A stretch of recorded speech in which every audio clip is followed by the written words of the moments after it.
कहा जो तू आया जगत में तो ऐसा कर ले। साहब ने लोगों से कहा कि अगर तुम जगत में आए हो तो ऐसा कर लो।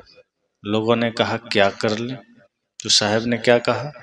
कर साहिब की बंदगी भूखे को कछु दे।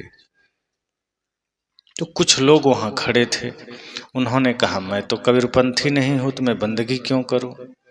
संत ने कहा कि कर साहिब की बंदगी का अर्थ यह नहीं है कि आपको किसी को साहिब बंदगी करना है।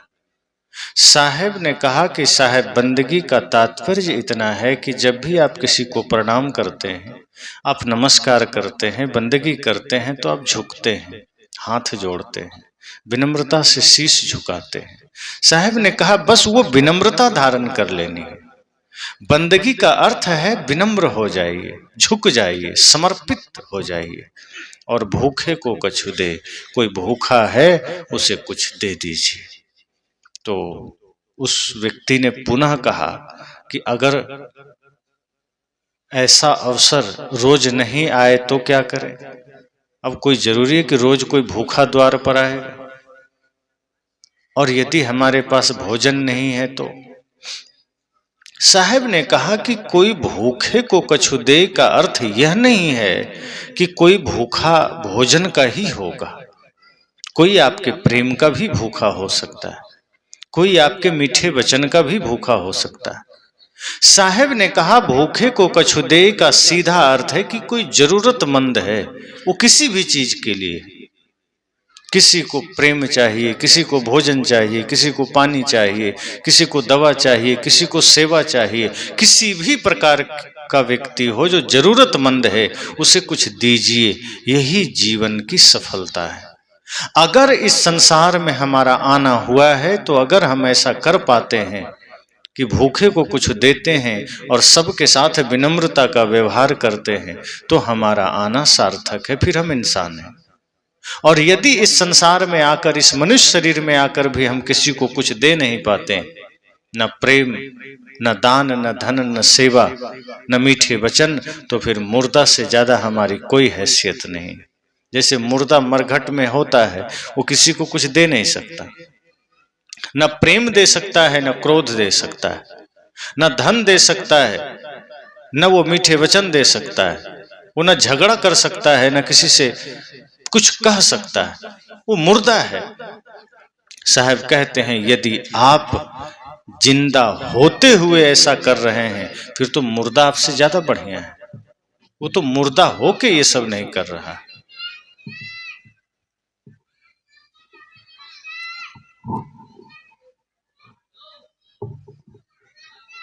इसलिए जो तू आया जगत में तो ऐसा कर ले, ये बहुत बड़ी बात है। एक कहानी में कहूं शायद ये घटना स्पष्ट हो जाए। एक बार एक भिखारी जो रोज भीख मांगता था और अपना पेट भरता था, तो भिक्षा मांगते मांगते काफी समय बीत गया, काफी टाइम निकल गया। एक दिन उसके मन में ख्याल आया कि मैं रोज लोगों से भिक्षा मांगता हूं, रोज द्वार पर जाता हूं, थोड़ा थोड़ा मांगता हूं, कब तक भिक्षा मांगूंगा? ऐसा करता हूं मैं अब कल सुबह उठूंगा और राजा के द्वार में जाऊंगा और राजा से भिक्षा मांगूंगा। क्योंकि आम आदमी जितना दान दे रहा है, जितना भिक्षा दे रहा है, राजा तो उससे कई गुना ज्यादा देगा, क्योंकि वो तो राजा है। और यदि हमने राजा से एक बार भिक्षा मांग लिया तो हो सकता है 2-4-5 साल हमको मांगना ही ना पड़े। ये रोज रोज झंझट कौन करे? वो बहुत सपने देखने लगा कि अब राजा से मांगूंगा, और यदि राजा ने बढ़िया कुछ दे दिया तो घर बनाऊंगा, गाड़ी खरीदूंगा और गाड़ी में बैठ के भिक्षा मांगूंगा। बहुत सपने देखने लगा। मतलब तब भी वो भिक्षा मांगना ही सोचा, गाड़ी में बैठ के। सोचते सोचते दूसरे दिन सुबह हुई। अब वो अपनी पत्नी से कहा, देखो आज मैं राजा के द्वार पर जा रहा हूं। और दिन तो मैं साधारण आदमी के घर जाके मांगता था, आम आदमी के घर मांगता था, लेकिन आज मैं एक राजा के घर जा रहा हूं, राजा के द्वार पर जा रहा हूं। इसलिए मैं आज अभी से तैयार हो गया हूं लेकिन भिखारी लोग एक काम करता है, आप देखे होंगे, वो जब घर से निकलता है, घर से बाहर होता है, तो उससे पहले ही अपने पात्र में, अपने झोली में कुछ रख लेता है, कुछ अन्न पहले से डाल लेता है, कुछ पैसा रख लेता है। जानता है खाली रहेगा तो कोई देगा ही नहीं, इसलिए मांगने से पहले अपने पात्र में पहले ही पैसा डाल लेता है। और आदमी भी देखता है, आदमी भी कम चालाक थोड़े, वो देखता है जिसके पात्र में 1 भी रुपया नहीं, उसको कुछ नहीं देता है। जिसमें देखता 2-4 को पड़ा है तो आप लोग भी उसी में देते हैं, किसको 2 लोग दे रहा है। जिसके पास कुछ है आप उसी को देने जाते हैं, जिसको कुछ नहीं है वो आदमी वहां रुकता ही नहीं कि इसको तो कोई दे ही नहीं रहा था, हम क्यों दें। यही भाव होता है। और जिसको कुछ लोग दे दिया है तो आपको लगता है इसमें देना चाहिए, और लोग भी दिया है। तो भिखारी भी चालाक था, कहा खाली क्यों ले जाएं, और राजा से मांगने जा रहे हैं। तो जब राजा से भिक्षा मांगने जा रहे हैं तो खाली पात्र कैसे ले जाएं। तो और साधारण आदमी के पास जब जाता था तो 1 मुट्ठी अन्न रखता था। देखा राजा से मांगने जा रहे हैं तो 5 किलो अन्न रख लिया पहले, कि राजा को दिखे तो कि ये बहुत बढ़िया इसको मिलता है, कुछ रास्ते में भी लोग दिया है, हम ऐसे कैसे दे दें थोड़ा। वो भरा पोटली अब लादा पीठ पर चल दिया। वो जा रहा है सोचते हुए कि राजा से भिक्षा मांगना है, कुछ लेना है, दरिद्रता मिट जाएगी, 5-10 साल मांगना नहीं पड़ेगा। लेकिन संजोग की बात थी कि जिस रास्ते पर वो जा रहा था, देखता है दूर से राजा की सवारी चली आ रही। उधर से राजा रथ में सवार होकर दौड़ा चला आ रहा है, उसका रथ दौड़ा चला आ रहा है। वो आदमी सोचता है, लगता है मेरा सपना जल्दी साकार हो जाएगा। मैं तो सोचा था कि राजा के दरबार में जाऊंगा, मुझे समय लगेगा, राजधानी दूर है, लेकिन आज तो राजा खुद इसी मार्ग पर चला आ रहा है। लगता है परमात्मा भी यही चाहता है कि हमको जल्दी कुछ मिल जाए। ये सोचकर वो खुशी से और तेजी में बढ़ा। धीरे धीरे राजा की भी सवारी आकर रुकी। राजा भी दूर से देखता है कोई भिक्षुक आ रहा है। भिखारी ने भी देखा राजा आ रहा है। भिखारी तो बड़ा खुश हुआ कि अब मेरा दुख दूर होने का समय आ गया है, अब मेरी पीड़ा दूर हो जाएगी, मेरी दरिद्रता मिट जाएगी, मेरा दुख मिट जाएगा। राजा भी देख रहा है कि कोई भिखारी आ रहा है, सुनसान रास्ता है। भिखारी तो बड़ा सपना देख रहा है कि बस जैसे ही सवारी राजा की रुकेगी, रथ के पास जाऊंगा, झोली फैला दूंगा कि जो देना है दे दो, आप तो राजा हैं, आम आदमी से तो ज्यादा ही दोगे। सोच रहा है।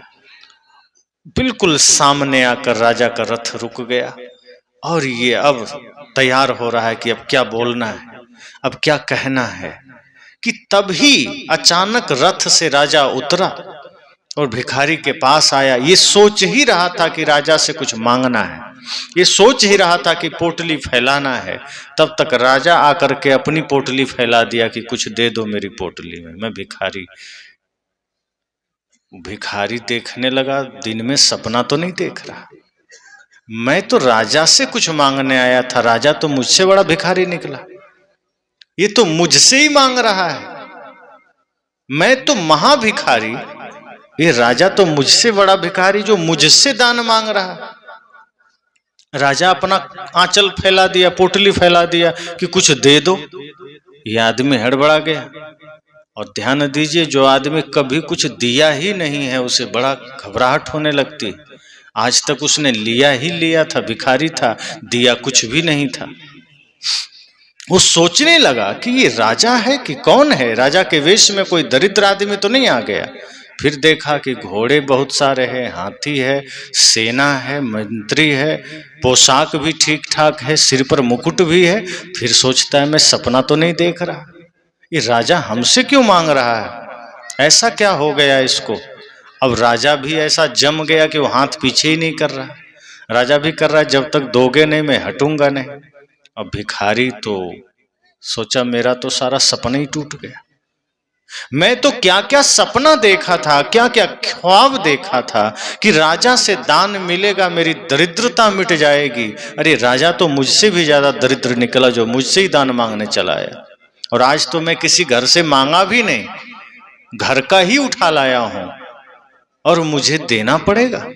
वो कभी दिया ही नहीं था, वो कांपने लगा। जो आदमी कभी कुछ देता नहीं है, थोड़ा भी देने में बड़ा कष्ट होता है। एक संत एक द्वार पर भिक्षा मांगने के लिए खड़े हुए, तो घर से एक छोटी सी बच्ची निकली। उसने कहा, पापा घर पर नहीं है, मम्मी भी नहीं है, सब लोग बाहर गए हैं और घर में कुछ भी नहीं है, क्या दें आपको? तो संत ने कहा, देखो बेटी, मना मत करो, कुछ भी दे दो। उस लड़की ने कहा, गुरुजी कुछ भी नहीं। तो संत के साथ उनका शिष्य था। शिष्य ने धीरे से कहा, गुरुजी, कहा है बच्ची को परेशान कर रहे हो? तो कह रही, कुछ नहीं, चलिए ना। गुरुजी ने कहा, शांत रहो। संत ने कहा, देखो बेटी, मना मत करो, बड़े अपेक्षा है तुमसे, बड़ा विचार करके आया हूं, कुछ तो दे दो। उसने कहा, गुरुजी कुछ भी नहीं है। संत ने कहा, अपने द्वार पर जो तुम्हारे दरवाजे पर मिट्टी का एक टुकड़ा है, वही उठा के डाल दो। शिष्य ने कहा, लगता है गुरुजी पागल हो गए। गुरुजी के कुटिया में इतना मिट्टी का ढेला पड़ा है चारों तरफ, ये बच्ची से एक मिट्टी का टुकड़ा मांग रहे हैं, क्या करेंगे? शिष्य तो शिष्य है, उसको कितना दिमाग पूरा होता तो गुरु ही बन जाता। तो दिमाग थोड़ा सा था, वो अपना दिमाग लगा रहा है कि गुरुजी ढेला काहे मांग रहे हैं। बच्ची ने ढेला उठा के झोली में डाल दिया, गुरुजी चल दिए। शिष्य ने कहा, गुरुजी आपकी तबीयत तो ठीक है? क्यों, क्या हुआ? कहने, आप थोड़ा सा इधर उधर की बातें कर रहे हैं, आप ठीक तो हैं? कहा, हाँ बिल्कुल ठीक हूँ। फिर आप ढेला काहे मांग रहे थे? अपने कुटिया तो ढेले के बीच में बना होगा। कहा, देखो मैं मांग ढेला नहीं रहा था, दरअसल आज उसके पास कुछ भी नहीं है, उसने मना कर दिया। कोई बात नहीं, नहीं है मत दो। पर यदि नहीं देने की प्रवृत्ति बनी रही, मना करने की आदत बनी रही, तो कल आ जाएगा, फिर भी वो मना ही कर देगी, नहीं दे पाएगी। इसलिए मैंने सिर्फ एक आदत डाला है कि कुछ तो डाल दो, ताकि देने का भाव बना रहे। शिष्य समझ गया, कहा, गुरुजी मैं समझ गया। कहा, बस ऐसे ही समझा करो। भिखारी ने कुछ दिया नहीं था, कभी कांपने लगा कि क्या दे दूं मैं। घर से ही चावल उठा लाया हूं, किसी से मांगा भी नहीं है। इतने घर निकाल कर मैं आया, इतने घर छोड़कर मैं आया।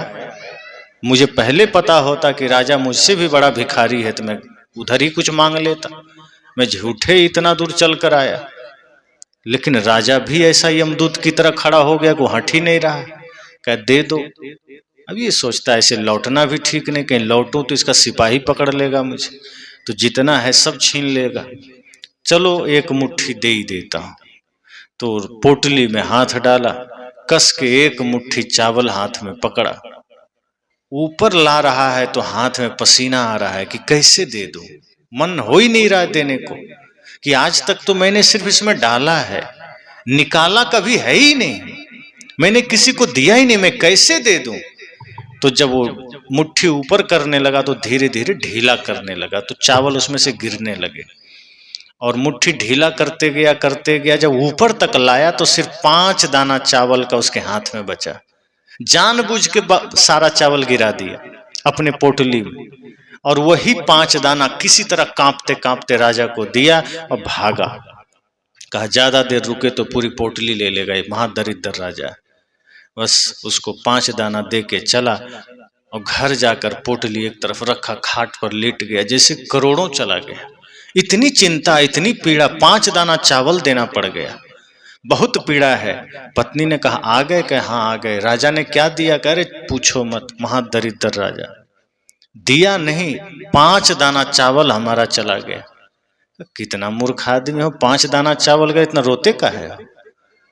कहा, तुम्हें क्या पता, हम तो बाहर से हम न मांगते हैं, तुम तो घर में बैठ के खाती हो। हमको मांगना ही आज तक जाना था, मैंने लेना ही जाना था, पहली दफा है जो मैंने देना जाना है, और वो देने में कितना कष्ट हुआ मैं ही जानता हूँ।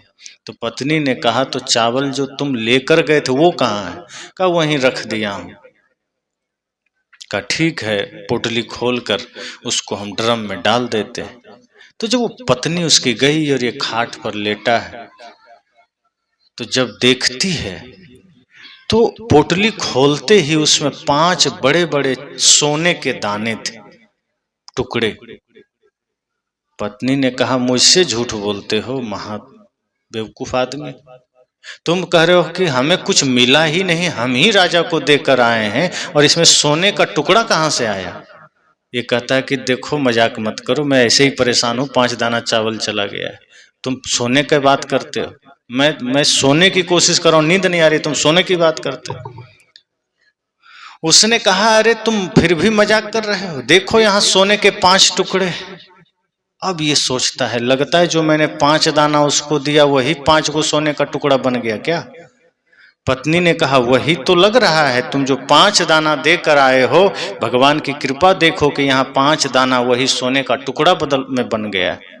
अब ये रोने लगा, अब ये परेशान होने लगा। पत्नी ने कहा, रोते का है, बढ़िया तो है 5 दाना सोने का टुकड़ा मिला। करे वो नहीं, मेरा कर्म फूटे, में पूरा पोटली क्यों नहीं दे दिया राजा को?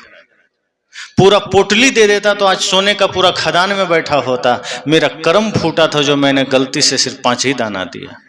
पत्नी ने कहा, यही तो है। संतों ने कहा है, जो तू आया जगत में तो ऐसा करे ले, कर साहेब की बंदगी भूखे को कछु दे। अगर तुमने देना जाना होता तो आज तुम 5 दाने चावल के टुकड़े पर बस नहीं रो रहे होते। 5 दाने चावल के टुकड़े दे करके जो तुम रो रहे थे, इतना अनमने भाव से, इतने अधूरे भाव से तुमने दिया, फिर भी परमात्मा की कृपा देखो, गुरु की कृपा देखो कि वो सोने में बदल चुका है। अगर निस्वार्थ भाव से तुम दे कर आते तो आज तुम जो सपना लेकर गए थे वो सपना साकार हो जाता। इसलिए संत ने कहा, उसकी पत्नी तो समझदार थी, उसने समझा दिया कि आज से जाग जाओ, जीवन में संकल्प ले लो, ये पूरी प्रकृति देना सिखाती है, और आदमी है कि सिर्फ लेना ही लेना जानता है, वो रखना ही जानता है। पत्नी ने कहा, क्या लेकर जाओगे? जो लेकर जाओगे वो तुम कमा नहीं रहे हो, और जो लेकर नहीं जाओगे उसका अंबार लगा रहे हो। इस शरीर भी तो साथ नहीं जाएगा, जाएगा क्या? टाटा बिड़ला डालमिया का शरीर जाएगा, साधु का शरीर जाएगा, चोर का नहीं जाएगा, दुष्ट का नहीं जाएगा, तो साधु का भी तो नहीं जाएगा। पापी शरीर को नहीं ले जाएगा, पुण्यात्मा भी नहीं ले जाएगा, शरीर किसी का साथ नहीं जाएगा। साहब ने कहा, बने जो कुछ धर्म कर ले यही एक साथ जाएगा। अगर कुछ साथ जाने वाला है वो सिर्फ धर्म की कमाई है, वो सिर्फ आपकी पुण्य की कमाई है, और दूसरी पाप की कमाई है। अगर आपने कोई पाप का काम किया है वो साथ जाएगा, और जहां आप जाएंगे वहीं दुख मिलता रहेगा, वहीं दरिद्रता बढ़ती रहेगी। और यदि आपने धर्म किया है, आपने पुण्य का काम किया है, तो वो साथ जाएगा। हम वैसा करते कहाँ? आप देखिए, सूरज को हम बदले में क्या देते हैं? कुछ नहीं, और सूरज अपना रोशनी दे रहा है कि नहीं? और सूरज के पास कोई पक्षपात है? सूरज ने कभी किसी से पक्षपात किया? हिंदू समाज में सूरज की पूजा होती, उपासना होती, एक सूरज हमारे देवता, हम लोग पूजते। लेकिन सूरज को इससे कोई मतलब नहीं है कि हिंदू हमें पूज रहा है तो हम हिंदुओं के हैं। मुसलमान नहीं पूजते हैं तो क्या पाकिस्तान में दिखना बंद हो गया? सूरज वहां दिखता है कि नहीं? क्यों? क्योंकि सूर्य के पास प्रकाश के अलावा कुछ है ही नहीं। उसके मन में पक्षपात नहीं है कि जिसने पूजा मैं सिर्फ उसी को दूंगा, क्योंकि वो जानता है मेरे पास सिर्फ प्रकाश है, कोई पूजे तब भी, नहीं पूजे तब भी मैं उसे दूंगा ही, प्रकाश दूंगा, जीवन दूंगा। हवा के पास कोई पक्षपात नहीं है। हमने वायु को अपना देवता माना, लेकिन हवा पूरी दुनिया को मिल रही है। जल को हमने देवता माना, जल पूरी दुनिया को मिल रहा है। संत कहते हैं ये पूरी प्रकृति आपको देना सिखाती है। इसलिए आपने गीत सुना होगा, मधुवन खुशबू देता है, सागर सावन देता है, जीना उसका जीना है, जो औरों को जीवन देता है, मधुवन खुशबू देता है। गीतकार ने क्या कहा? ये संपूर्ण मधुवन, ये संपूर्ण पुष्प, ये संपूर्ण उपवन आपको खुशबू दे रहे हैं, फूल खुशबू दे रहे हैं। आप क्या दे रहे हैं बदले? सागर आपको बरसात दे रहा है, हवा आपको प्राण दे रहा है, जल आपको अपनी शक्ति, अपना प्राण दे रहा है, सब कुछ आपको दे रहा है, और बदले में हम गंदगी फैला रहे हैं। प्रकृति हमें दे रही है, हम बदले में गंदगी दे रहे हैं। नदियां हमें जल दे रही है, हम उसमें गंदगी डाल रहे हैं। हवा हमें, अगर ऑक्सीजन बंद हो जाए, सब राम नाम सत्य हो जाए, लेकिन बिना कुछ दिए हवा हमें प्राण दे रहा है, और हम क्या कर रहे हैं? हवा दूषित कर रहे हैं, प्रदूषण फैला रहे हैं। धरती हमें फसलें दे रही है, तमाम तरह के खनिज पदार्थ दे रहे हैं, और हम धरती को दूषित कर रहे हैं। संत ने कहा नहीं, ये प्रकृति आपको देना सिखाती है। इसलिए ये कोशिश कीजिए कि जैसे सब कुछ हमें दे रही है, सारी प्रकृति हमें दे रही है, हम भी इस धरती पर सिर्फ लेकर नहीं जिए, कुछ देकर जिए। मीठे वचन हो, प्रेम हो, सत्य हो, दया हो, क्षमा हो, चाहे दान हो, चाहे जरूरतमंद की सेवा हो, चाहे माता पिता, गुरु, संत, राष्ट्र की सेवा हो, हमें उसमें कभी भी हिचकना नहीं। जो आप सच्चे मन से करते हैं वो कभी खाली नहीं जाता है, वो कभी व्यर्थ नहीं जाता है। अलूल जलूल जगहों में हम न जाने कितने खर्च कर देते हैं, लेकिन कोई धार्मिक अनुष्ठान हो, कोई जरूरतमंद की सेवा हो, समाज की सेवा हो, राष्ट्र की सेवा हो, तो हम मुंह मोड़ लेते हैं कि हमसे नहीं होगा। लेकिन अनाप शनाप जगह आदमी खर्च करने लगता है। आप देखिए आदमी को, मॉल में जाते हैं आप, बड़े बड़े बिग बाजार में, बी मार्ट में, तो वहाँ प्राइस जितना है आप देकर आते हैं, मोल भाव नहीं करते हैं। लेकिन ठेला पर कोई सब्जी बेच रहा है, फल बेच रहा है, आप फटकार कर कहते इतना लोगे, क्यों देंगे, इतना कम करो। जहाँ आप जान रहे हैं कि एक्स्ट्रा पैसा लग रहा है, वहाँ आप मना नहीं करते, आप दे देते हैं। लेकिन जो बेचारा दिन भर धूप में खड़ा है, ठेला वाले को आप, आज आदमी शहरों में ओला बुक करता है, उबर बुक करता है, रैपिडो बुक करता है, जितना बिल उठता है तुरंत पेमेंट करता है कि लो 5 रुपया और मेरे तरफ से टिप ले लो। लेकिन रिक्शा वाला मिल जाए, वो कहीं कह दे 20 रुपया लेंगे, 10 रुपया तो लगता है, 20 का है का, लो 10 रुपया, हड़का के चल देते हैं। जहां आपको 10 एक्स्ट्रा दे देना है कि बेचारा वो काम कर रहा है, आदमी हो के रिक्शा खींच रहा है, हम उस पर बैठ रहे हैं, कोई बात नहीं, नहीं बैठेंगे कोई और बैठेगा, लेकिन हम ही बैठ रहे हैं, तो कुछ तो दे दें उसको, क्या हो जाएगा। देना हम सार्थक नहीं कर पाते। ट्रेनों में कई बार मैं देखा, कोई भिखारी आ गया, अब कई बार भिखारी भी कई नकली भी होते हैं, और कई असली भिखारी से ज्यादा असली नकली वाला बन जाता है, तो आदमी कंफ्यूज होता है कि किसको दें, क्योंकि कोई आपका कुछ लिया और वो नशा कर लिया, फिर वो उसको देना नहीं, आपका दुरुपयोग कर लिया। पर कुछ लाचार होते हैं, कुछ जरूरतमंद होते हैं, वहां दे देना चाहिए। पर कई बार आपने भी नजर दिया होगा, ट्रेनों में बहुत सारे भिखारी आते जाते हैं, गंगा नदी पार कर रही है गाड़ी, एक दो भिखारी आया, कहा कुछ दे दीजिए, आदमी का चल हट, आगे बढ़ जा। वही आदमी तुरंत जेब से 10 रुपये का सिक्का निकाल के गंगा में फेंक दिया और नमस्कार किया कि गंगा मैया कृपा बनाना। हमने मन में सोचा साक्षात परमात्मा निकल गया, उसको दुत्कार दिया, गंगा मैया में सिक्का डाल दिया, क्या होगा उसका? गंगा मैया 10 रुपये का क्या करेंगी? चाय पिएंगी। गंगा मैया की पूजा 10 रुपये का सिक्का डालने से नहीं होगा, गंगा मैया की पूजा गंगा में कचरा न डालने से होगा। अगर आप सच में गंगा की पूजा करना चाहते हैं तो गंगा में गंदगी डालना बंद कर दीजिए, गंगा में प्रदूषण फैलाना बंद कर दीजिए, और जो आपके सामने जरूरतमंद आ जाए उसको कुछ दे दीजिए। क्योंकि गोस्वामी जी ने कहा है, प्रकृति पार प्रभु सब उर्वासी, प्रभु सबके हृदय में बैठता है, तो भिखारी में भी है, साधु में भी है, साधारण आदमी में भी है, आपके परिवार में भी है, पड़ोसी में भी है, छोटे छोटे जीव में भी है, हाथी घोड़े सब में है। तो अगर सब में परमात्मा बैठा है, सबके अंदर राम बैठा है, तो हम दुत्कार किसको लगाए? राम को ही तो लगाए। हमने किसको दुख दिया? हमने राम को ही तो दिया। तो अगर कुछ देना है तो कोई जरूरतमंद सामने आ गया, भाव से दे दीजिए। कई बार द्वार पर कोई भिखारी आ जाता है, आदमी सोचता है इतने घर हैं मोहल्ले में, मेरे ही द्वार पर क्यों आया? आप कहते हैं जाओ उधर, वहां चले जाओ, दूसरे का एड्रेस बता देते हैं। और कई बार जो दूसरा आदमी होता है वो कहता है अहो भाग्य हमारा, आप मेरे घर पधारे। संत कहते हैं कोई जरूरतमंद, कोई भूखा द्वार पर आ जाए, आप ये मत सोचिए कि आपके द्वार पर क्यों आया, आप ये सोचिए कि प्रभु ने आपको उस लायक बनाया कि कोई मांगने आया है, कि कोई आपसे मांग रहा है। आप सोचिए कि मेरे पास है तभी तो आया। और यदि आपने मन में ये बात लाया कि मैं नहीं दूंगा, तो सोच लीजिए आज उसके हाथ में कटोरा है। हो सकता है पूर्व जन्म में वो भी सेठ रहा होगा, वो भी धनपति रहा होगा, उसने भी किसी को मना किया होगा, परिणाम ये हुआ कि इस जन्म में वो कटोरा लेके दूसरे से मांग रहा है। और यदि आज आपने मना किया तो अगला जन्म आपके हाथ में भी कटोरा आने वाला है। इसलिए संत कहते हैं कोई द्वार पर आ जाए मना मत करना, बल्कि धन्यवाद देना कि आप कृपा करके मेरे द्वार पर पधारे। जो कुछ भी है मेरा समर्पण है, क्योंकि मेरा मुझ में कुछ नहीं, जो कुछ है सो तोर, तेरा तुझको सौंपता क्या लागत है मोर। हम क्या दे रहे हैं?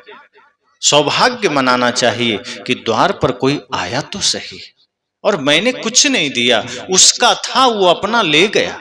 जिसका होता है उसी का हम उसको देते हैं, हम अपना क्या देते हैं। तो जब यह भाव रहेगा, कोई स्वार्थ नहीं, कोई कामना नहीं, आपके मन में सिर्फ यह भाव हो कि कोई आया, मुझे एक मौका दिया पुण्य करने का, मुझे एक अवसर दिया धर्म करने का, उसकी कृपा हुई कि वो मेरे द्वार पर आया, ये भाव रखिए। ये मत सोचिए कि वाह मैं कितना बड़ा आदमी हूं, मेरे द्वार पर भिखारी आया, ठीक है मैंने दान दिया, अहंकार नहीं। ये सोचिए कि मेरे द्वार को उसने चुना है, मुझे चुना है, इसका मतलब मैं तो देने वालों में हूं। प्रभु ने मुझे देने के लायक बनाया, सदगुरु की कृपा से मैं देने के लायक बना। तो कोई मेरे द्वार पर आया, वो खाली नहीं लौटना चाहिए। संतों का तो यहां तक कहना है कि अगर आप अपने बच्चों का भी लालन पालन करते हैं तो कामना मत करिए। हम तो ऐसा है, किसी को 2 रुपया भी देते हैं तो कामना कर लेते हैं, किसी को थोड़ा भी दान देते हैं तो हम स्वार्थ कर लेते हैं कि मैंने दान दिया। 10 रुपए का भी दान दिए तो हम सोचते हैं हमारा नाम हो जाए। 1 रुपया भी दिया तो हमें लगता है हमने उस पर एहसान किया। संत कहते हैं आपने कोई एहसान नहीं किया। जिस भिखारी को आपने कुछ दिया है, उस भिखारी ने आप पर एहसान किया। ये सोचिए कि वो मेरे द्वार पर आकर मुझे पुण्य का अवसर दिया। हाथ जोड़ लीजिए कि तुमने मुझ पर एहसान किया, तुमने मुझ पर कृपा की। इसलिए कोई आ जाए तो ये मत सोचिए कि मैंने कुछ किया। संत कहते हैं आप अपने बच्चों की भी सेवा करिए, तो कोई कामना मत करिए कि मैं बच्चों को पढ़ा रहा हूं। कई लोग कहते हैं, कई माता पिता, कई पिता तो गुस्से में कर यहां तक कह देते हैं कि मैं हूं तभी तक मौज मस्ती कर लो, मैं नहीं रहूंगा तो भिक्षा मांगोगे। ऐसा नहीं सोचिए। आप पिता हैं, आप ये सोचिए कि मेरा कर्तव्य मैं कर रहा हूं, मेरे बेटे मेरे बच्चे और आगे जाएंगे, उनका कर्म, उनका भाग्य उन्हें और आगे ले जाएगा। मेरा जितना दायित्व था मैंने किया, उसका वो जाने। अगर आप ये सोचकर करते हैं कि बुढ़ापे में सेवा करेगा इसलिए मैं कर रहा हूं, तो निश्चित मानिए वो नहीं करेगा। क्योंकि जैसे ही स्वार्थ आया कि मैं इसलिए कर रहा हूं कि ये बुढ़ापे में मेरी सेवा करेंगे, तो वो नहीं करेगा। क्योंकि आपने जैसे ही स्वार्थ किया, वो धर्म, वो पुण्य वहीं कट गया। क्योंकि जैसे ही स्वार्थ आता है कोई पुण्य रह ही नहीं जाता, वो पुण्य खत्म हो जाता है। इसलिए मैंने कहा कि ये जीवन मिला है तो कुछ देकर जाना है। सबके साथ विनम्रता का व्यवहार, सबके साथ प्रेम का व्यवहार, और कुछ देकर जाना है, क्योंकि जीवन का भरोसा नहीं है।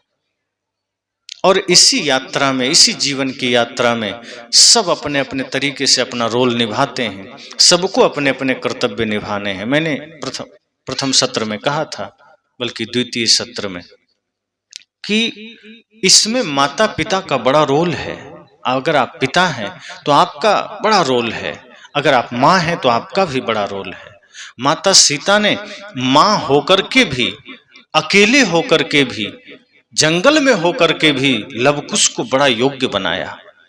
इसलिए हमारे ऋषियों ने माता निर्माता भवती कहा है कि माँ निर्माण करती है। अगर पिता नहीं है तो माँ बच्चे को परवरिश कर ले जाएगी, लेकिन अगर माँ नहीं है और पिता को बच्चे पालना पड़े तो बच्चे अक्सर बिगड़ जाते हैं। तो माँ के पास बड़ी जिम्मेदारी है। आप सोचिए आपको कितनी बड़ी जिम्मेदारी निभानी है। इसलिए सजग रहिए, सावधान रहिए, वो संस्कार भरिए बच्चों में कि आपका नाम वो रोशन कर सके। आप उसको शिक्षा दे दिए, संस्कार नहीं दिए और सोचते हैं मेरा नाम रोशन करे, तो नहीं कर पाएगा। संस्कार देना पड़ेगा, आपको मार्गदर्शन करना पड़ेगा। आज मार्गदर्शन नहीं कर पा रहे हैं, आज शिक्षा दे रहे हैं, संस्कार नहीं दे पा रहे हैं, उसका परिणाम आज देखने को मिल रहा है। इसलिए बच्चे हों बच्चियां हों, आप उसे दिव्य संस्कार दीजिए, योग्य बनाइए, विद्वान बनाइए, विदुषी बनाइए, वीर बनाइए, वीरांगना बनाइए, निस्वार्थ शिक्षा दीजिए, निस्वार्थ संस्कार दीजिए। यदि वो स्कूल कॉलेज में पढ़कर प्रकांड विद्वान बन रहा है तो एक सच्चा इंसान भी बन सके। एक बच्चे ने जब स्कूल गया, एक बच्चा, तो उसके 3 मित्र थे। तो एक जो मित्र था उसका पिता डॉक्टर था, तो बच्चे ने कहा मेरे पिता बड़े डॉक्टर हैं, मैं डॉक्टर बनूंगा। और ये जो लड़का था जिसके ये तीनों मित्र थे, लड़का बड़ा दुर्भाग्य इसका पिता 1 नंबर का शराबी था। अब ये क्या कहे, क्योंकि एक का पिता डॉक्टर है, वो कहता है मैं डॉक्टर बनूंगा। दूसरा जो मित्र था उसका पिता वकील था, उसने कहा मैं वकील बनूंगा। तीसरे का पिता इंजीनियर था, उसने कहा मैं इंजीनियर बनूंगा। ये जो लड़का था ये घबराया, कहा मैं क्या बोलूं, मेरा पिता तो 1 नंबर का शराबी, मैं ऐसा बोलूं क्या कि मेरे पिता शराबी हैं, मैं शराबी बनूंगा। शर्मा गया, स्कूल छोड़ करके घर लौटा। पिता ने देखा कि मेरा बेटा उदास है, निराश है। कहा क्या हुआ बेटा? कहा सब आपके वजह से हुआ। कहा हुआ क्या? कहा मेरे 3 मित्र हैं, एक के पिता डॉक्टर हैं, वो लड़का डॉक्टर बनना चाहता है, एक के पिता वकील हैं, लड़का वकील बनना चाहता है, एक के पिता इंजीनियर हैं, आप 1 नंबर के शराबी हैं, मैं बोल दूं क्या मैं शराबी बनना चाहता हूं? पिता को पहली दफा झटका लगा। कहा बेटे ने आज इतना बड़ा सवाल किया, मैं तो बेहोशी में शराब पिए चला जा रहा था, मुझे ध्यान भी नहीं था कि बेटा पर भी कुछ बुरा असर पड़ सकता है, मेरे वजह से बेटे को सिर झुकाना पड़ सकता है। बाप चकरा गया, कहा मैं तो सच में गलत कर रहा हूं। क्योंकि माँ बाप का बड़ा रोल होता है बच्चे को सही परवरिश देने में। एक माता पिता की जिम्मेदारी बहुत बड़ी होती है, बच्चे को जन्म देना बस नहीं है, उसके बाद बहुत बड़ा कर्तव्य है। पिता ने कहा मैंने सच में अपना कोई कर्तव्य तो निभाया ही नहीं, मैं तो शराब पिए जा रहा हूं, नशा किए जा रहा हूं, मेरे बच्चे मेरे बेटे मुझसे क्या सीखेंगे? वो घबराया, पहली दफा उसको लगा जैसे 440 वोल्ट का झटका लगा, पैरों तले जमीन खिसक गई कि मेरे वजह से मेरे बेटे को सिर झुकाना पड़ गया। कुछ देर शांत रहा, अपने बेटे को गले से लगाया, कहा मेरे बेटे अब मैं ना डॉक्टर बन सकता हूं, ना इंजीनियर बन सकता हूं, ना वकील बन सकता हूं, लेकिन मैं आज से सारे नशा, सारे दुर्वसन, सारे अभक्ष्य भोजन का त्याग कर रहा हूं और मैं संकल्प लेता हूं आज से एक सच्चा इंसान बनूंगा। तुम जा करके अपने मित्रों से कहना मेरे पिता एक सच्चे इंसान हैं, मैं सच्चा इंसान बनूंगा, बस यही मैं कह सकता हूं। उस लड़के ने कहा बस मुझे संजीवनी मिल गई। क्योंकि डॉक्टर इंजीनियर होना एक और बात है, लेकिन अगर कोई इंसान बन सकता है, अगर कोई मानव बन सकता है, वो बहुत बड़ी बात है। तो उस बेटे को उस पिता ने जागरूक होकर शिक्षा दी। आप भी कोशिश करिए, वरना कई बार बच्चे आपकी वजह से बिगड़ जाते हैं। लोग शिकायत करते हैं बेटे बिगड़ गए, कहां से बिगड़े? गर्भ से बिगड़ कर तो आए नहीं, और पाकिस्तान वाले आकर बिगाड़े नहीं, तो घर में ही तो बिगड़े हैं। अगर बच्चे गाली देना सीखे हैं तो कहां से सीखें? बच्चे गाली देते हैं, कहां सीखें? आपके क्षेत्र में कोई गाली सिखाने वाला विद्यालय है क्या, जहां बच्चे गाली सीखते हैं?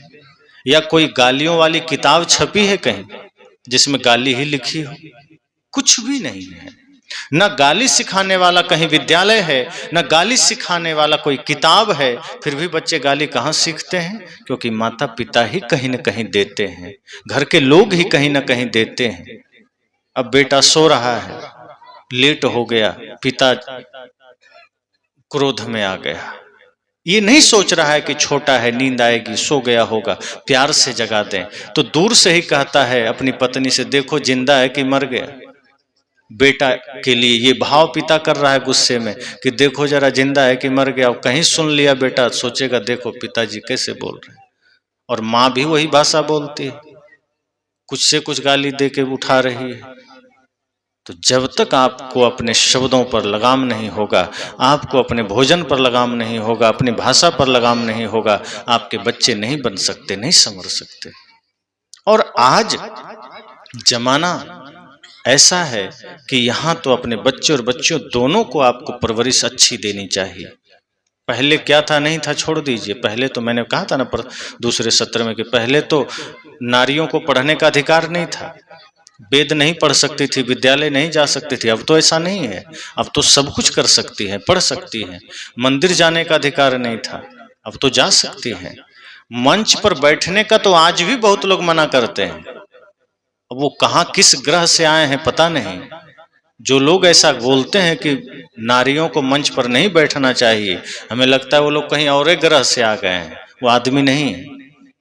लेकिन आज अगर आपने सही शिक्षा, सही परवरिश अपने बच्चियों को दिए तो इन्हीं बच्चियों में से कोई राष्ट्रपति की कुर्सी पर बैठ रही।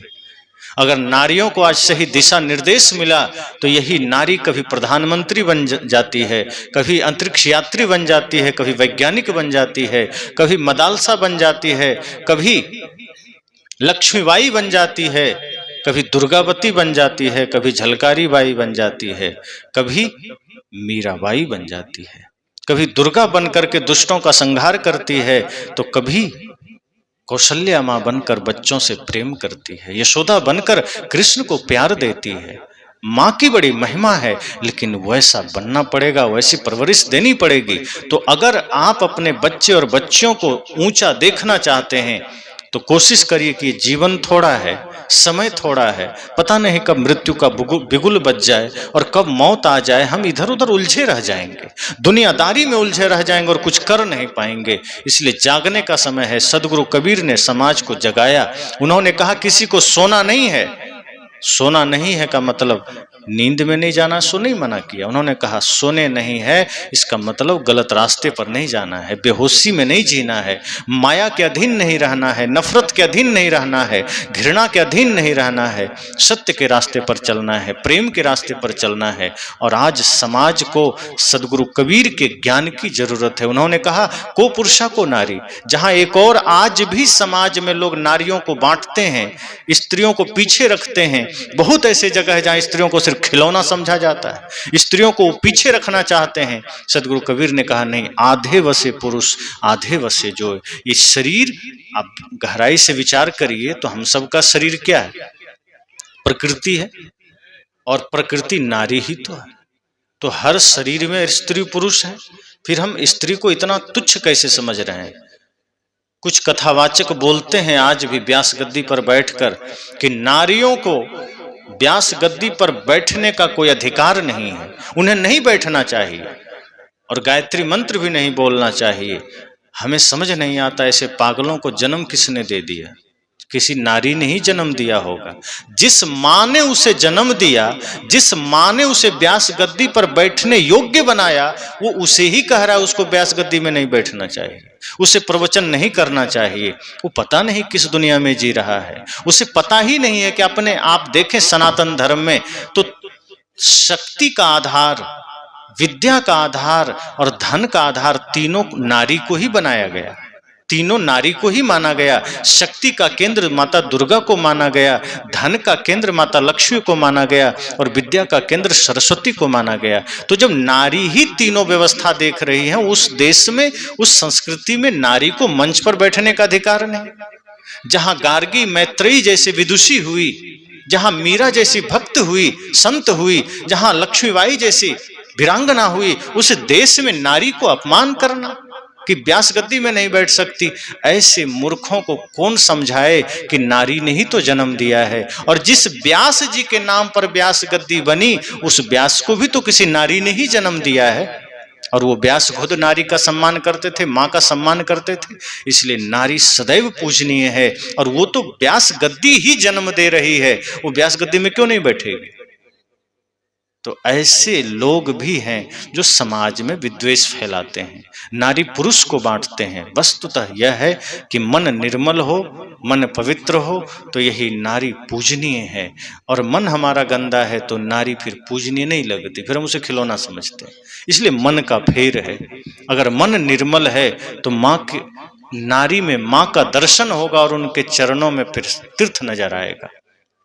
लेकिन जब मन गंदा है और हम शब्दों के जाल में पड़ते हैं तो फिर दुनिया भर के उलूल जुलूल चर्चाएं करेंगे, समाज में विद्वेष फैलाएंगे कि इसको अधिकार नहीं, उसको अधिकार नहीं, उसको अधिकार नहीं।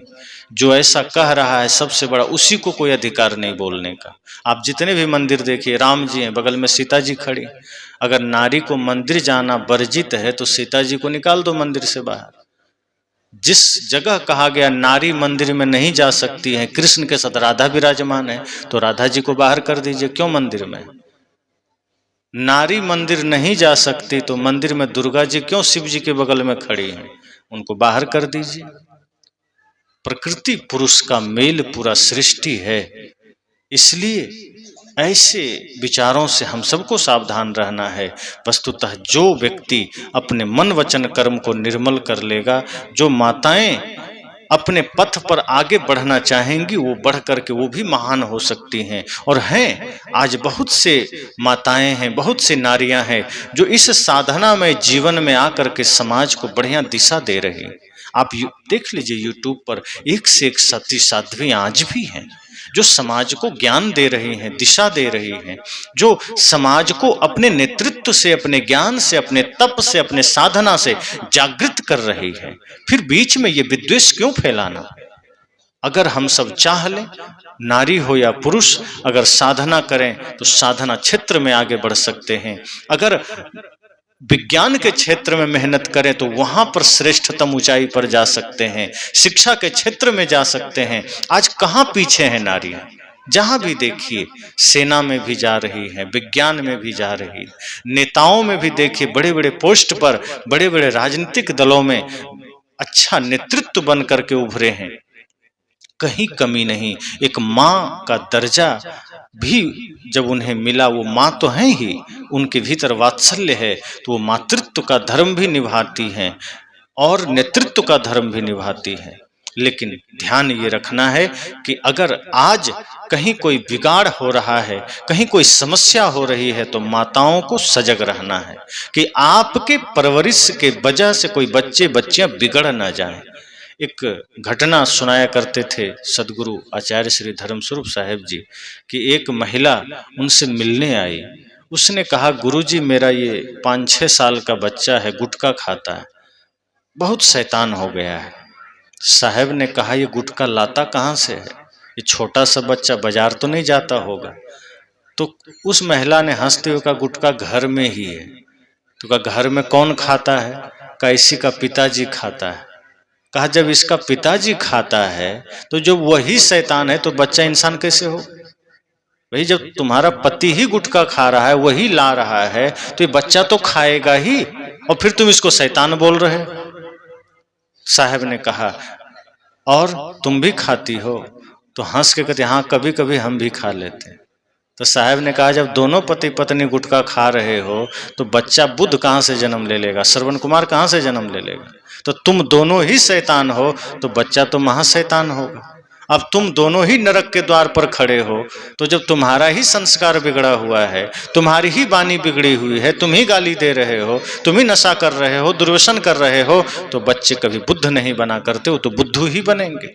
इसलिए ध्यान रखना, आपको सजग होना है, आपको जागृत होना है। एक जगह एक माता पिता थे, तो संत के पास गए, तो अपने बच्चे को धक्का दे रहे, जाओ बाबा को पैर छू लो।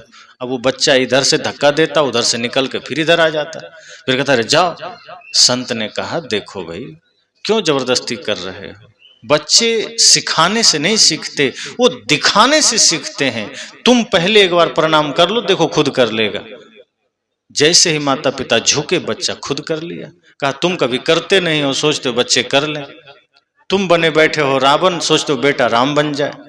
तुम बने बैठे हो राक्षस, सोचते हो बेटा देवता बन जाए। तुम पहले दशरथ और कौशल्या तो बन जाओ, राम तो खुद जन्म ले लेगा, तुम्हें चिंता नहीं करनी पड़ेगी। तुम नंद और वासुदेव, देवकी और यशोदा तो बन जाओ, तुम्हारे घर खुद ही कृष्ण का आगमन हो जाएगा। तुम तो बने बैठे राक्षस हो, तो कंस ही आएगा, कोई राम कोई कृष्ण नहीं आएगा। इसलिए अगर हम अपने संस्कारों को सही करेंगे तो जमाने को हम उत्तर दे सकते हैं। इसलिए माताओं से मेरा निवेदन है कि आप संकल्प लीजिए कि मुझे जागृत होना है, ज्ञान के पथ पर चलना है, ताकि कोई आप पर यह ना कह सके कि आप ये नहीं कर सकती, वो नहीं कर सकते। अपने सामर्थ्य को इतना जगा लीजिए कि वो भी आके हाथ जोड़े कि नहीं, आप ही सब कुछ। अपनी सामर्थ्य को कोई भी जगा सकता है। हम सोए हुए होते हैं, इसलिए लोगों को मौका मिल जाता है। तो नारियां पीछे नहीं है, नारियां असहाय नहीं है, नारियां अबला नहीं है। बस यह है कि हम दबे होते हैं। माताएं अपनी कीमत को समझती नहीं। जैसे कहा ना कि नर ही नारायण हो सकता है, संतों ने कहा इसी तरह नारी ही नारायणी हो सकती। आप में वो सारा सामर्थ्य है। एक बार आप अपने भीतर के सामर्थ्य को जगा के तो देखिए, एक बार अपने भीतर के शक्ति को जगा के तो देखिए। मजाल था कोई लक्ष्मीबाई के सामने थोड़ा सा इधर उधर कर दे, वो भी तो नारी थी। अंग्रेजों के दांत खट्टे हो गए, मुगलों के दांत खट्टे हो गए उनके सामने। इतनी वीरांगना थी, इतनी बहादुर थी कि सबको छक्के छुड़ा दिए, पसीने आ जाते थे उनके तलवार के सामने। तो जब आप बेटियों को शक्ति, सामर्थ्य और धर्म की शिक्षा देंगे तो वो गद्दी पर भी बैठने का उनके पास योग्यता आएगी, समाज को दिशा देने की भी योग्यता आएगी। और ये किसी की मेहरबानी से नहीं, अपनी तप, अपनी साधना से आएगी। क्योंकि नारियां पूज्य हैं। मां का दर्जा तो परमात्मा से भी ऊपर है। आप देखिए, जब आप कोई भी शब्द आप बोलते हैं, मां शब्द, महात्मा जब बोलते हैं तो महात्मा, महात्मा शब्द में भी मां है, आत्मा शब्द में भी मां है। आत्मा, महात्मा, शुद्ध आत्मा और परमात्मा। और ये आसमा, आसमान में भी मां है, परमात्मा में भी मां है। इसका अर्थ ये हुआ कि पूरी सृष्टि में मां से ऊंचा कोई नहीं। परमात्मा भी मां के गोद में आकर खेलना चाहते हैं। तो इसलिए मां को अपना धर्म निभाना है, मातृत्व धर्म को निभाना है, ताकि आपके गोद से भगत सिंह आ सके, आपके गोद से चंद्रशेखर आजाद आ सके, आपके गोद से श्रवण कुमार आ सके, आपके गोद से राम कृष्ण आ सके, आपके गोद से महापुरुषों का वीर वीरांगनाओं का आगमन हो सके। इसलिए मां को बड़ा दायित्व है। मैंने कहा माता सीता ने अपने जीवन को किस तप में बिताया। सोचिए, जंगल में है, न राम है, न लक्ष्मण है, न हनुमान है, लवकुश को परवरिश देनी है। माता सीता अगर लापरवाही कर देती, छोड़ देती तो क्या होता? लोग क्या कहते? माता सीता को नहीं कहते, कहते राम को कि राम का पुत्र कैसा निकल गया। लेकिन माता सीता ने क्या सोचा कि मेरा क्या दायित्व है, और उन्होंने संकल्प लिया कि नहीं, ऐसे नहीं छोड़ेंगे। ज्ञान की शिक्षा, ध्यान की शिक्षा, धर्म की शिक्षा, शस्त्र शास्त्र की शिक्षा इतना योग्य बना दिया, इतना विद्वान, चरित्रवान, बलवान बना दिया, इतना शक्तिमान बना दिया कि जिस अयोध्या की सेना के सामने, राम की सेना के सामने रावण की सेना हार गई, लंका पर विजय प्राप्त कर लिए, वो राम की सेना लवकुश से हार गई। क्यों? क्योंकि एक मां ने परवरिश दी थी। माता सीता का परवरिश का असर था कि लवकुश भारी पड़े। जो हनुमान को कोई बांध नहीं सका, वो लवकुश हनुमान को भी प्यार से बांध लिए। जिस भरत को कोई परास्त ना कर सके, उस भरत को लवकुश ने बांध लिया। मतलब एक मां ने जब संकल्प लिया, एक मां ने प्रतिज्ञा किया, तो लवकुश को भी इतना श्रेष्ठ बना दिया। इसलिए माताओं सजग रहिए और ये संकल्प लीजिए कि ये समय, ये युग हमारा है। अगर हम सजग रहे, हम जागृत रहे, तो कोई शक्ति हमें परास्त नहीं कर सकती और हम धर्म स्थापना में अग्रगण्य रहेंगे। क्योंकि बच्चे 9 महीना आपके गर्भ में पलते हैं। आपका खाना, आपका पीना, आपका सोचना ही उसका उस समय का संस्कार है। इसलिए पहले कहा करते थे संतजन कि माताएं जब गर्भवती होती थी तो उस समय उतने पूरे समय तक उनको शास्त्र सुनाया जाता था, ज्ञान सुनाया जाता था, सत्संग सुनाया जाता था, ताकि वो बच्चे गर्भ में ही सुन करके बाहर संस्कार लेकर आए। और इसका प्रमाण मिलता है जब अभिमन्यु गर्भ में था और अर्जुन जब सुना रहा था सुभद्रा को अपने पराक्रम की गाथा, तो 6 चक्र तोड़ने की कथा सुनाया। 7वें में सुभद्रा को नींद आ गई और वो सुन नहीं पाई। 6 चक्र तक की कथा अभिमन्यु गर्भ में ही सीख लिया कि कैसे चक्रव्यूह वेदना है। और जानते हैं सुभद्रा की वो छोटी सी गलती, वो नींद में आ गई, परिणाम क्या हुआ कि वो वीर अभिमन्यु छोटा बालक 16 वर्ष का पिता के न होने पर साहस करके चक्रव्यूह में घुस गया। और उस चक्रव्यूह में कौन कौन थे? द्रोणाचार्य हैं, कृपाचार्य हैं, अश्वत्थामा है, दुर्योधन है, जयद्रथ है, कर्ण है, बड़े बड़े महारथी, सबको धूल चटाते हुए 6 चक्र बेध दिया। लेकिन वो 7वां चक्र जहां सुभद्रा सो गई थी वो भारी पड़ा और अभिमन्यु को अपना जान गंवाना पड़ा। इसलिए माताएं जागृत रहें। आप ऐसा कोई काम न करें जब आपके गर्भ में शिशु पल रहा है जिससे आपका संस्कार उस पर असर डाले। ऐसा काम करिए, ऐसा मन को रखिए, ऐसे विचार को रखिए कि आपकी पवित्रता, आपके संकल्प शक्ति आपके आने वाले उस बच्चे के लिए रामबाण बन सके, प्राणबाण बन सके, आप उसके लिए अमृत बन सके। इसलिए ये धर्म, ये सत्संग समाज को जगाने के लिए है। सो न जाए। ये सत्संग इंसान बनाने के लिए है। ये सत्संग किसी को पंथी, किसी को सांप्रदायिक बनाने के लिए नहीं है। ये सत्संग एक इंसान बनाने के लिए है, आदमी में आदमियत लाने के लिए है। हम नहीं कहते कि आप दीक्षा ले लीजिए, भक्त बन जाइए, वो बाद की बात है। पहले शिक्षा संस्कार जरूरी है। संतों ने कहा है, भक्त या विद्वान कवि, भगवान पंडित मौलवी। भक्त या विद्वान कवि, भगवान पंडित मौलवी, जो भी बनना बाद में, पहले बनो तुम आदमी। आदमी के शहर में मैं ढूंढता हूँ आदमी। आदमी के शहर में ही खो गया है आदमी। आदमी के शहर में मैं ढूंढता हूँ आदमी। संत कहते हैं कि भक्त बाद में बनना, विद्वान बाद में बनना, वैज्ञानिक बाद में बनना, पहले इंसान बनो, आदमी बनो। क्योंकि मैं आदमी के शहर में आदमी खोज रहा हूं। आदमी की शक्ल है पर अक्ल आदमी की नहीं है। जिस दिन शक्ल और अक्ल दोनों आदमी की हो जाएगी, इस समाज में कोई गंदगी रह नहीं पाएगी, इस समाज में कोई समस्या रह नहीं पाएगी। तो सत्संग आपको जागृत करता है, होश में लाता है कि कोई भी है अगर वो जागे तो अपना कल्याण कर सकता है, चाहे तो मुक्ति तक जा सकता है। इस शरीर साधन है। जैसे आपके घर में सीढ़ी, तो जिस सीढ़ी पर चढ़कर आप छत पर जाते हैं उसी सीढ़ी से नीचे भी आते हैं। ऐसा कोई थोड़े करता है कि एक सीढ़ी जाने के लिए बनाया और दूसरा आने के लिए बनाया।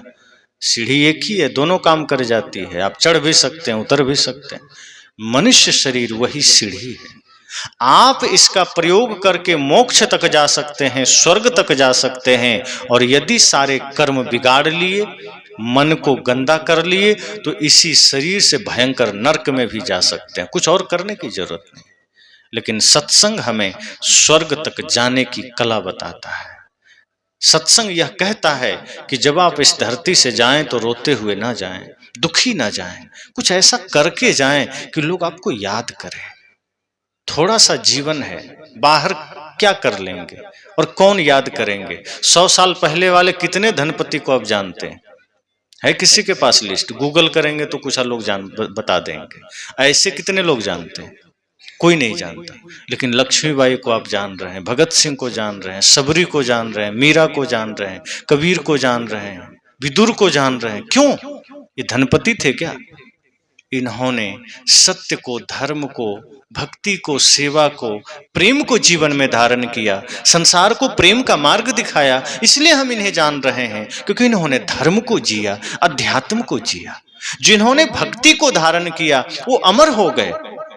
इसलिए साहब ने कहा, कर्म ऐसा करना कि आपको अपने ही नहीं गैर भी दिल में जगह दे सकें। आज तो हम ऐसा कर्म करते हैं कि गैर तो छोड़ो, अपने भी भुला देते हैं। 6 महीने, 3 महीने, 6 महीने होते होते अपना परिवार ही भूल जाता है, फिर वो बढ़िया से जीता खाता है, कुछ नहीं मतलब है।